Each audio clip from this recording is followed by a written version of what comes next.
Hello everyone! So for today po, ituturo ko sa inyo kung paano mag-download ng sound effects sa YouTube. Okay, so para malaman niyo kung paano yun, please tapusin mo ang video to at ituturo ko sa iyo step by step.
Okay, so hanggang doon na lang nga yung video and thank you so much guys sa panonood niyo.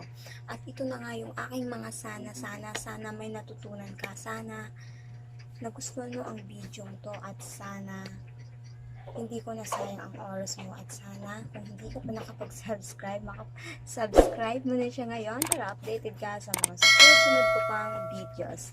So thank you so much and God bless everyone.